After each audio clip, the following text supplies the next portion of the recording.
right now, give it up for my main man, Simon Chan. Let's hear from Mr. Simon Chan. Yeah! Yeah!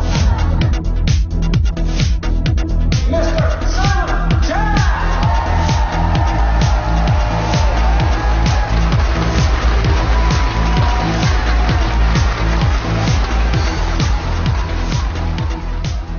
Hi, this is Simon Chan, and in today's training, we're going to talk about how to communicate. Communication is one of the most important skills. It doesn't matter whether this is for business or for your personal life. Learning how to communicate is critical for your success and also let you live a happier and a more meaningful life because you'll be able to connect with better people, have better relationships with everyone. So let's go over how to communicate. Okay, the first thing you have to understand is the basic, and this may be a shock to you, but no one cares about you. Okay, no one cares about you. They don't want to listen to you. They don't want to care about your product or what you have to sell. They don't care about your opportunity. They don't care about your family. They don't want to listen. They care instead. What do they care about? They care about themselves. Understand this, that people like to talk about themselves, and it's important, when people, it doesn't matter what type of relationship, is the people to like you, right? Because, if they don't like you, they're not going to listen to you. They're definitely not going to buy from you. And we only buy from people we like. Okay, think about it. That's the most important thing. It's not about price. It's not about quality. In the past, you have bought from people who are more expensive because you like them, and also you actually did not buy from people who are cheaper. Even though it's a great deal, but if you don't like that person, you're not going to buy from that person. So having likability is very important. And how do you get people to like you is to have them talk about themselves. Because understand, most of the world, everyone's talking about themselves. Everyone's talking about, when they meet other people, those other people talk about themselves, and they never get to express what they want to talk about. So if you let them actually have an opportunity to share what matters to them, let them talk, they will instantly like you. They will connect with you. And a lot of the best connections I've had is when I talk very, very little. And we're going to talk about that in a second. Let the other person talk. The more they talk, the happier they are. And because you make them happy, they will like you. And once they like you, they will trust you. And the basis of likability and trust is what allows everything else happens on. If you want to grow your business, sell your products, they have to like and trust you first. So know that people like to talk about themselves, and generally you should follow the 80-20 rule. The 80-20 is called Pareto's principle, and how it applies to communication is when you talk to someone, they should be talking 80% and you talk 20%. Okay? Very simple. They talk 80%, you talk 20%. Actually, the best salespeople, we're talking about salespeople, the one that actually performs well, they actually don't do. Sometimes people think that the best salespeople have to be good talkers. That's actually the biggest myth. The best salespeople talk very little and let the other person talk. And actually, they basically let the other person talk into the sale. Now, if you know someone, a salesperson that's just talk, and talk a lot, probably that person, you probably never bought anything from that person, or if you purchased from that person, it's because that person annoyed the heck out of you, and you just want to buy it to get rid of them. Okay, so think about that. The people who are really good in sales, they don't talk much. They let you talk, they make you feel comfortable. And the ones that actually do a lot of talking, those are the ones that turn you off. Okay. Now, I'm not talking about like an official presentation where you're actually presenting. Of course, you have to talk. But talk about initial building connection. The salespeople who are good, they don't do much talking. They make you feel comfortable that you do the talking. And then they answer a lot of the questions. All right, so follow the 80-20 rule. So how do you open a conversation? Right? That's one of the challenges. If I meet someone, how do you open a conversation? The most important rule is just be interested in others. Have a sincere desire to care and be interested in others. And if you show interest in others, you care about them, they will start talking, right? Think about it. If you're really interested in someone, you're not going to talk about yourself. You're going to ask questions and let that person talk about it. You're interested in their family. You're interested in the occupation. Interested in what they would like to do for fun, recreation. Interested in maybe the view of the economy, financial things. But you are interested in them. That you're not thinking about how I'm going to make a sale. How I'm going to get this person to join my business. How I'm going to get this person to buy my products. No, because that is selfish, and people can sense that right away. Instead, you want to be interested in others, right? How to help them. And talk about what others like. If that person is interested in talking about sports, talk about sports. If that person is interested in talking about music, talk about music. If that person is interested about talking about family, raising children, talk about it. Remember, everyone likes to talk about themselves, right? So you're going to give them the opportunity to talk about themselves. The more you let them talk, the more they'll like you. Again, it's all about the likability. Trust leads to trust, and that's how they actually buy and communicate better with you. So talk about what others like.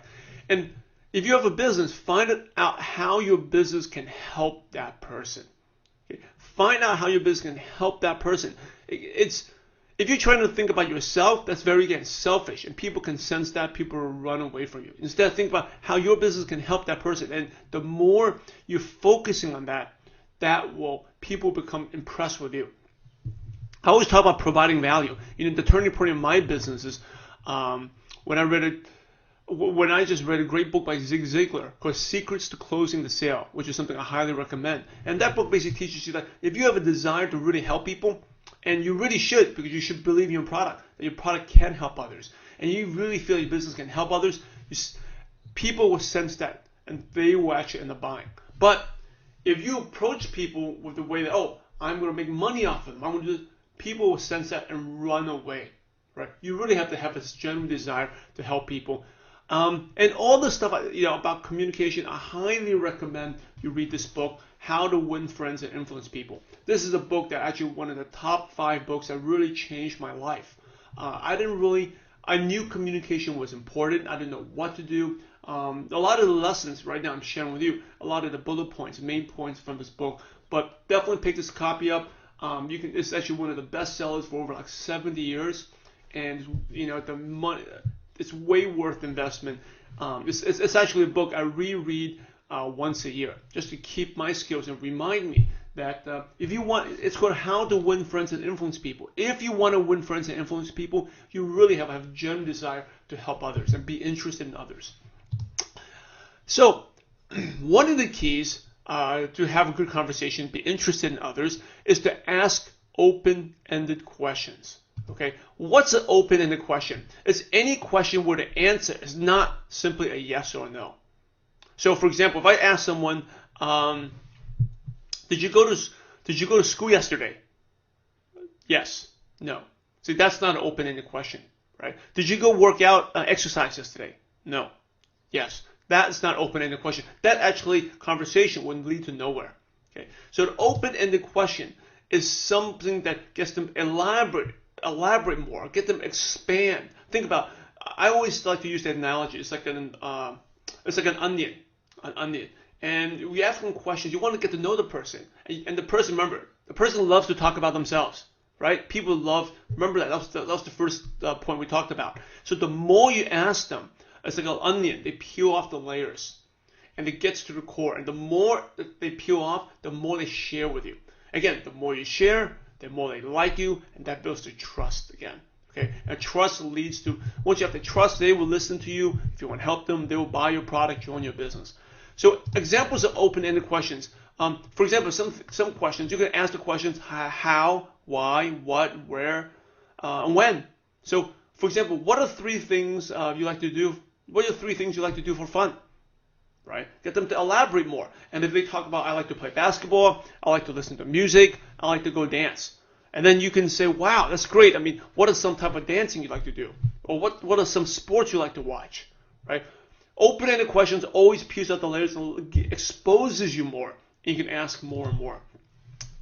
What are 3 of the most enjoyable moments you had with your family the last year?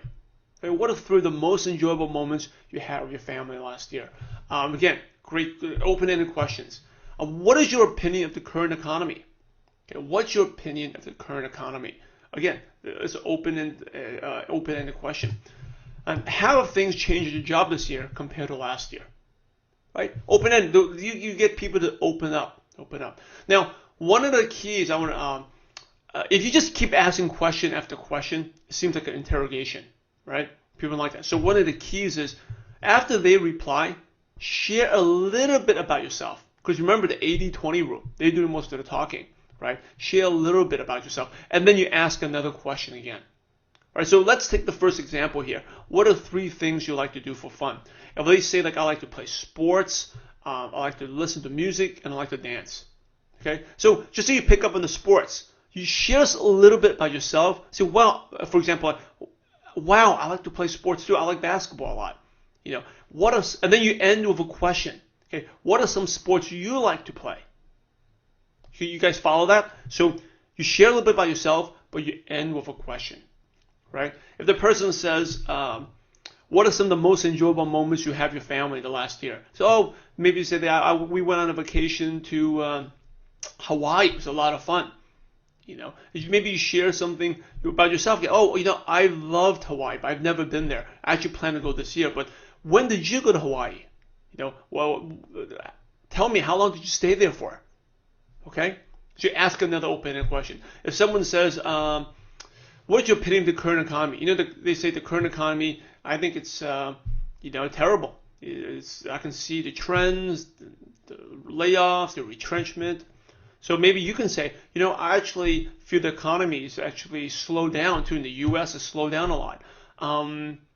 Have you seen any improvements recently? Or what has that affected your job?